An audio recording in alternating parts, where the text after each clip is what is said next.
This is Brics Global Television Network's weekly roundup. We begin with the headlines. Russia and China deepen strategic cooperation. Elon Musk's battle with Brazil escalates. Eid al-Fitr celebrated around the world. And Max Verstappen moans about China's sprint race. Hello, I'm Juliette Newell. Chinese leader Xi Jinping and Russian Foreign Minister Sergei Lavrov have promised to deepen strategic cooperation. The two met earlier this week, affirming their mutual support and shared opposition to Western democracies. The Russian Foreign Minister expressed his country's appreciation and admiration for the successes achieved by China over the years. The meeting, held in Beijing, is the first between Lavrov and Xi in 6 years. In 2018, the two met just weeks before Russian President Vladimir Putin's visit to China, his first state trip since winning another presidential election. Lavrov says they discussed issues of mutual interest, which will be considered in more detail later this year during the upcoming meetings of 5 intergovernmental commissions. The issues include the economy, trade, investment, and innovative technology. Over the last 6 years, China and Russia have ramped up their economic, trade and diplomatic relations. Though China has claimed neutrality in the Russia-Ukraine war, it's provided a key economic lifeline for Russia.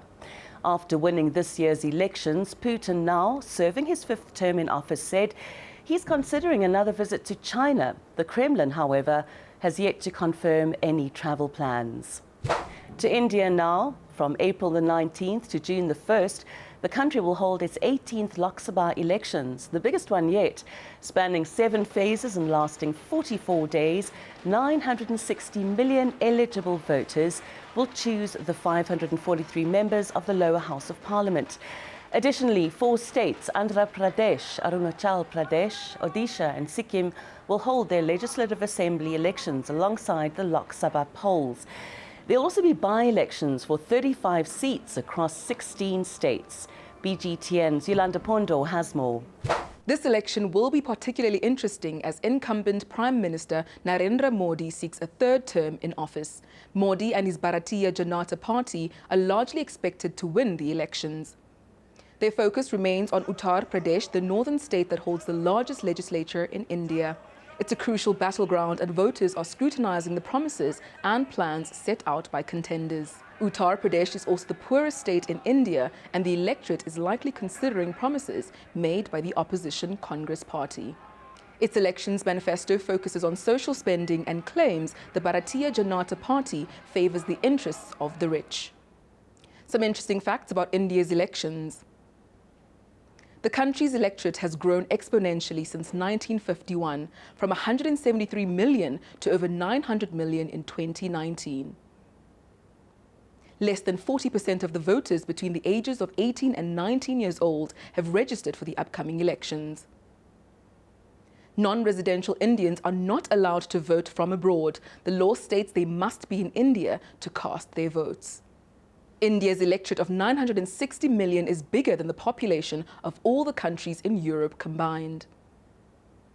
The youngest Indian Prime Minister was Rajiv Gandhi, who took office at the age of 40. And the oldest Indian Prime Minister was Morarji Desai, aged 81. Meanwhile, in South Africa, the Independent Electoral Commission has released the final candidates list for the country's general elections. The May 29th elections are widely expected to be the most competitive in the country's 30-year democracy. In a ruling handed down by the Electoral Court earlier this week, former President Jacob Zuma can stand in the elections, overturning an earlier decision by the IEC to exclude him due to a previous conviction. And a quick check on the IEC's candidates list, his name is there. Zuma fronts the newly formed Umkhonto we Sizwe party. It's unknown what support the party will receive in the elections and whether it'll manage to attract a significant number of ANC voters to unseat the ruling party. Of course, it's highly unlikely to achieve this on its own, but with the Economic Freedom Fighters' steady growth in support since it was formed in 2013, and the official opposition party, the Democratic Alliance's large support base, the ANC is certainly in for a tough battle. Russia's invited Brics member countries to participate in joint research and exploration initiatives on the moon as it aims to enhance collaboration in lunar exploration efforts. The invitation further emphasizes the importance of international cooperation in advancing space exploration and unlocking the mysteries of the universe. This as Russia embarks on a significant milestone in space exploration with the launch of its Luna 25 spacecraft, marking its first moon landing mission in 47 years. The spacecraft aims to achieve the first soft landing on the lunar South Pole, a region believed to hold valuable deposits of water ice. This historic mission underscores Russia's commitment to lunar exploration and its ambitions to lead in space exploration endeavors. The Luna 25 mission aligns with Russia's strategic goals in the global arena, showcasing its prowess in space technology and scientific advancement. And Muslims around the world have been celebrating Eid al-Fitr, marking the end of the Ramadan fast. During this holy month, Muslims fast from dusk to dawn, breaking their fast in the evening. Large numbers of Muslims also gather at mosques at night to pray. Ramadan is one of the 5 pillars of Islam. Earlier this week, Saudi Arabia announced the holiday of Eid would begin on Wednesday. The kingdom is home to Islam's holiest shrine, Masjid al-Haram in Mecca. Each year, millions of Muslims make their pilgrimage to the Kaaba in Mecca. Eid al-Fitr is a celebration that usually lasts 4 days, and during this time, Muslims greet each other by saying Eid Mubarak, which means blessed Eid. Homes are decorated, spreads of sweet and savory treats are laid out, and Muslims are encouraged to forgive one another and seek forgiveness.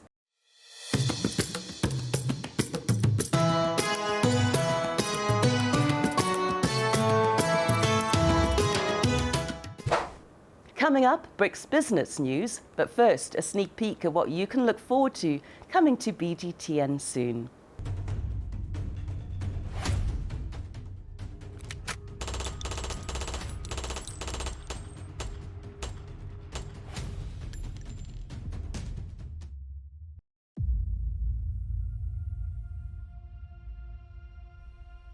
The Kruger National Park, an area of beauty, the custodian of most of Africa's rhino population, a park of breathtaking nature, but also an area of horror.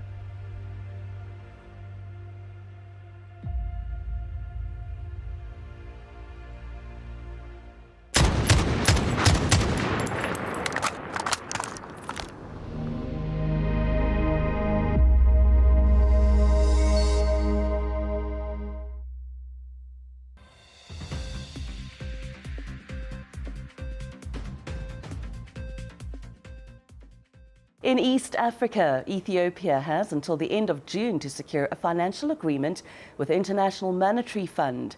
This will provide the country more time for talks on economic reforms. BGTN's Kaka Ngofe has the story. The country had until end of March this year to reach an IMF deal for its negotiated 2-year debt suspension to remain in play. But that date has come and gone. The much-needed extension has thrown Ethiopia a lifeline, a small window to reach an agreement with the IMF. The main sticking points include devaluing its currency, but this, of course, has sparked fears of inflation worsening. Another key disagreement is over Ethiopia's preference for immediate access to loan funds, while the IMF seeks to link disbursement with the Economic Forum. The World Bank estimates Ethiopia's debt burden to be more than $29 billion. Although Prime Minister Abiy Ahmed promised economic reforms when he took office in 2018, internal conflict, drought and war in Ukraine have hampered progress. Kaka Ngofe, BGTN, Johannesburg, South Africa. To China now, ratings agency Fitch has downgraded the country's sovereign credit outlook to negative. In a statement, Fitch said the outlook revision reflects increasing risks to China's public finance outlook as the country contends with more uncertain economic prospects. It added wide fiscal deficits and rising government debt in recent years have eroded fiscal buffers from a ratings perspective. And in response, Beijing says the decision is regrettable and has criticised Fitch's indicator system, saying its sovereign credit rating methodology fails to effectively and proactively reflect the country's efforts in promoting economic growth. The good news is that the ratings agency has affirmed China's A+ rating, citing China's large and diversified economy, solid GDP growth prospects relative to peers, an integral role in global goods trade, robust external finances, and the reserve currency status of the yuan. China's battling with several issues hampering economic growth, and these include a dip in exports. 2023 data shows exports fell for the first time since 2016. This has in part been due to a decrease in global demand for Chinese-made goods, excluding the automotive production sector. That's the biggest in the world. Other pressure points include the property sector crisis and soaring youth unemployment. Leaders have admitted that Beijing's economic growth goal of 5% this year is ambitious and would be challenging to achieve. Tech billionaire Elon Musk and Brazil are in a feud over social media and free speech. The dispute is getting nasty. A Brazilian Supreme Court justice has ordered an investigation into Musk's alleged role in the spreading of fake news relating to justices of the Supreme Court. This after a court ordered X to block certain accounts. Musk refused, claiming the ruling violated free speech. He's also raised concerns about the safety of ex-employees in Brazil and alleges there have been threats of arrests. Our BGTN Brazil correspondent Chris Goldenbaum has the details. The prospect for X's future in Brazil remains uncertain. The outcome of this debate depends on several aspects of the Constitution and the debate on freedom of speech itself. Such debate differs from country to country and depends on each constitution. Still, what freedom means in the internet is a discussion that still rages on. Chris Goldenbaum, BGTN, São Paulo, Brazil. And Brics countries are unified in trying to attract investment and make sure their economies begin to grow after a period of turmoil due to the COVID-19 pandemic and global weakness. But as the bloc expands, there are questions about how the countries will get their piece of the pie. BGTN's Ray White spoke to John Foster Pedley, the Dean of the Henley Business School, and asked him about Brics investment. John Foster Pedley, Dean of the Henley Business School, thank you so much for taking the time to talk to us about all things Brics, about South Africa as well. When it comes to South Africa, what does this developing nation need to do to grow and to add jobs? Well, the obvious, we have to make it much more interesting, and that to invest in South Africa, we have to make it very easy to set up companies. We have to do something about the perception about corruption, and we've got to market ourselves better. We're not just a country sitting in some bush somewhere with a few activities. We've got a really vibrant economy, but we tend to only talk about the primary sectors and not really make a lot about the manufacturing, which we do so well in so many parts of South Africa, the creative industries, the intellect industries as well. We have really good banking, and we have very good consultants as well, and great hospitality. We don't talk about those things. So to attract trade, we need to say that we're a safe investment haven, which we're not doing well enough yet because of all the problems we've had. And when electricity goes off, why would people put the money in the country? So we've got to do a lot of very thoughtful reorientating of our businesses, of our infrastructure, and the way we talk about ourselves. Now, talking Brics nations, talking about Russia, talking about China, these are big nations. Are we perhaps boxing above our weight? Are we looking at things that perhaps we'd like to achieve, but it's going to take a while? Arguably, yes. But why not? We were brought into the Brics, after BRIC had been brought in. There was no real African element to it. And so, yes, South Africa was given the opportunity. And there's nothing wrong in punching above your weight. I mean, we're not the size of those countries. Of course we're not. But we have stuff. The one thing about South Africa that really irritates me is that we have an underconfidence in our intellectual capability. People, I'm in education. We have so many people who come with poor education backgrounds, but they're intrinsically clever. And when they do the good courses, they really star. So I think we need to stand up and not be worried that we're punching above our weight. All good entrepreneurs always do. So let's be an entrepreneurial country and pitch in there and learn what we can. not have a grandiose idea of who we are, but understand that we're a growing nation with great intellect, put some of the stuff of the past behind, really sort out our businesses and our infrastructure and our governance, try that, although it's going to be really hard, and just understand that we're going to learn a lot from this. And it's dancing a very, very difficult dance between those great big power blocks in these days. But we can do it. So who are we going to ally ourselves with? You know, the West, the Brics, or are we going to be non-aligned and come with our own story to that table? John Foster Pedley, Dean of the Henley Business School, thank you so much for taking the time to talk to us. And I look forward to chatting to you once again in a few years from now, where South Africa's growth and some of the other BRICS countries as well has seen dynamic growth by being together. Thank you. Up next, BRICS sports news, and then slap fighting fans were treated to the Punisher Slap Fight event over the weekend, presented by BGTN.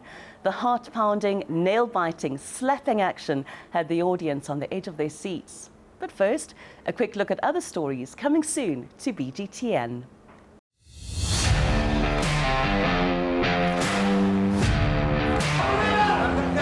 Round 3. Let's go. Right hand on 3 for Super.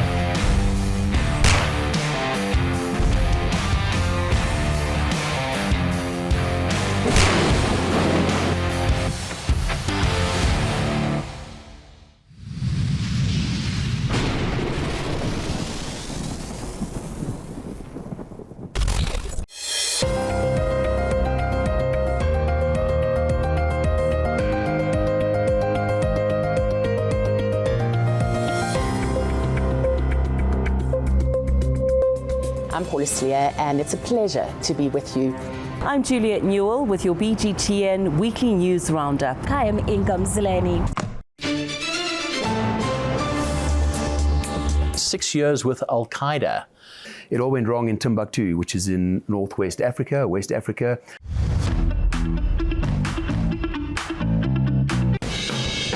Whoa! Here we go.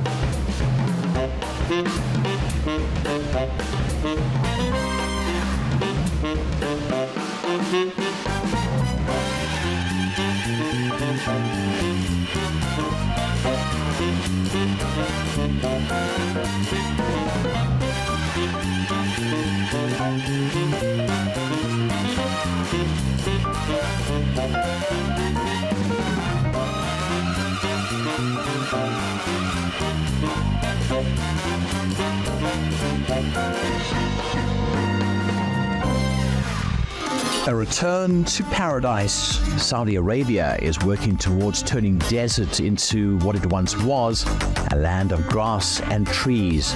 The Saudi Arabian government has already begun moving towards this, aiming to plant 450 million trees by 2030.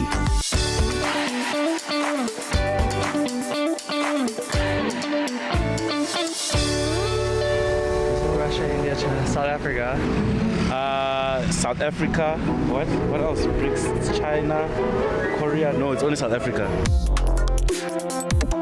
The world's only film festival that places a special focus on BRICS countries is making its comeback. Hello and welcome to BRICS on Wheels, the show where we test how much you know about the new global superpower. In the closing years of the 19th century, the South African landscape was shrouded in tension as two formidable forces clashed in a conflict that would go down in history as the Second Anglo-Boer War, which became known as World War Zero. This is one of the worst droughts and possibly the worst famine that this part of Africa has ever faced in its history. And that's why it's being called the biggest genocide ever.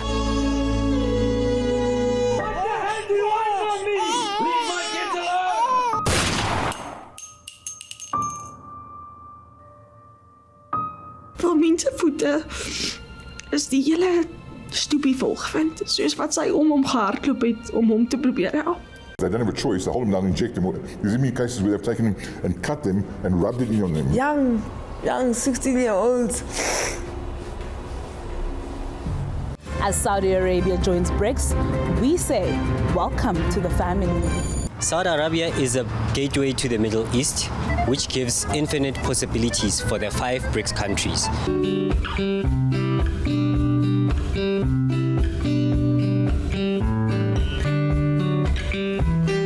Saudi Arabia takes the center stage, is taking the world of football by storm.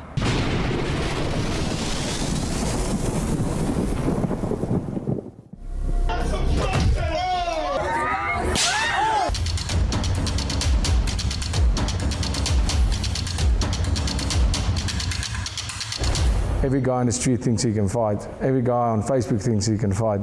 I promise you they can't fight.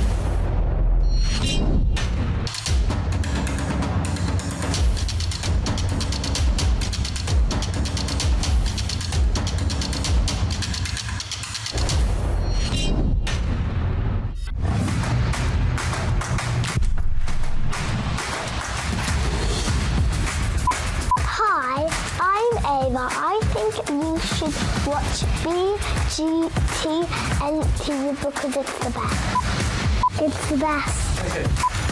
Because it's the best. How do you argue with that? Brics Global Television, it is the best.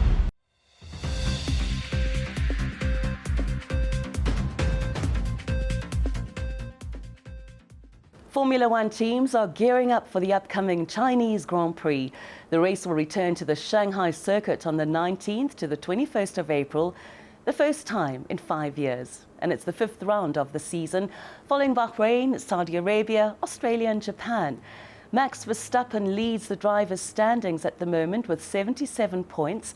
Sergio Perez is number 2 with 64, followed by Charles Leclerc in 3rd and Carlos Sainz in 4th. And it's Red Bull in the top spot for the constructors' standings, followed by Ferrari and then McLaren Mercedes. As the Chinese Grand Prix approaches, Red Bull's Max Verstappen has questioned the decision to host an F1 sprint race at the Shanghai circuit. The 2024 sprint schedule sees the sprint qualifying taking place on Friday, with a sprint race on Saturday before qualifiers takes place later in the day. Verstappen says it's not a very smart idea, considering F1 has been away from the track for so many years and drivers can't predict what they'll experience. The 3 times Formula One world champ says it would have been better to have a normal race weekend there. Saudi Arabia's list of major sporting events continues to grow. The kingdom has recently been named the host of the Women's Tennis Association finals for the next 3 years. The first of which will take place in Riyadh from November the 2nd to the 9th, featuring 8 singles players and doubles teams.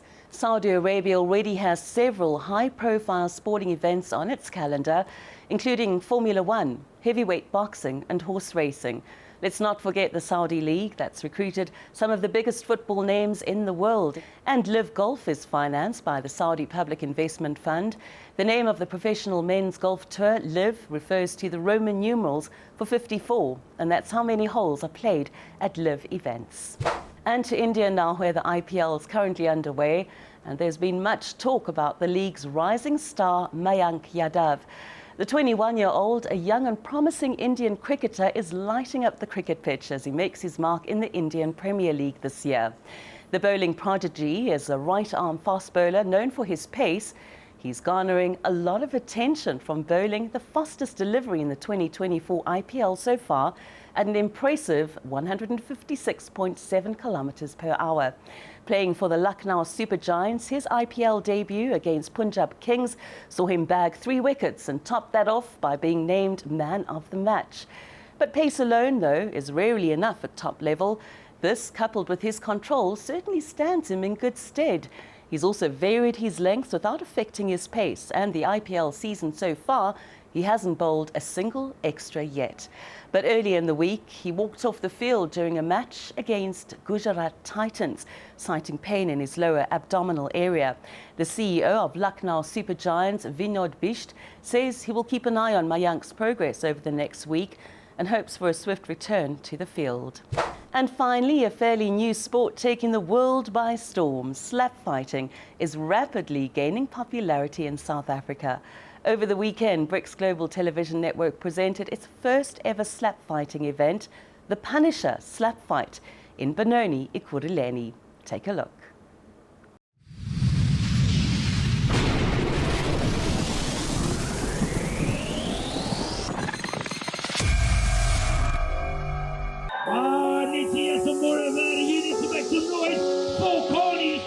chaos, for blood and action. Are you ready?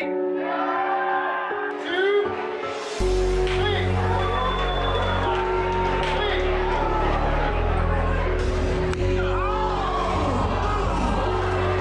That's what I'm talking about.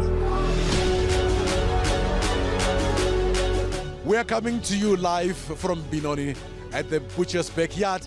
Bobby, you might be excited. This day has come. Yeah, I'm very excited, guys.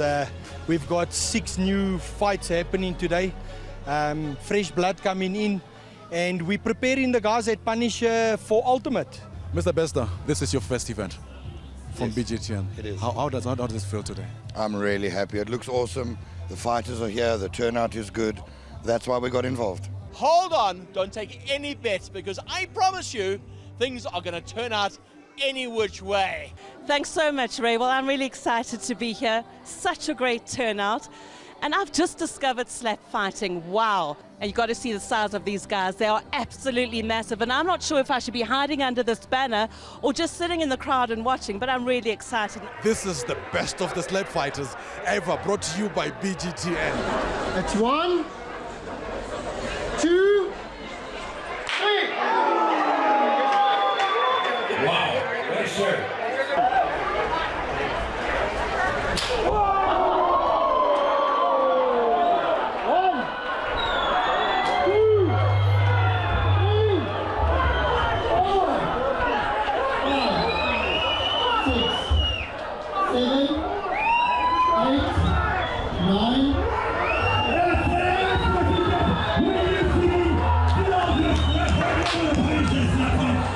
BGTN, ladies and gentlemen. That's what we say, in your face. 1, 2.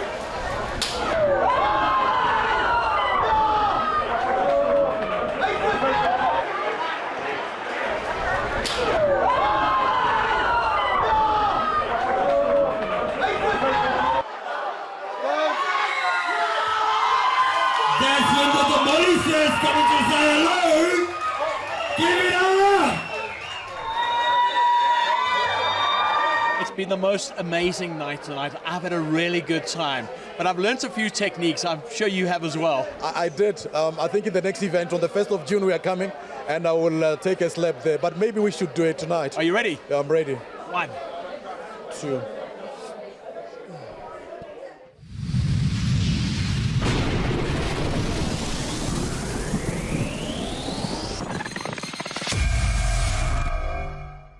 And that's it for now. We'll have more Brics stories for you next week. But in the meantime, check out our social media for daily updates.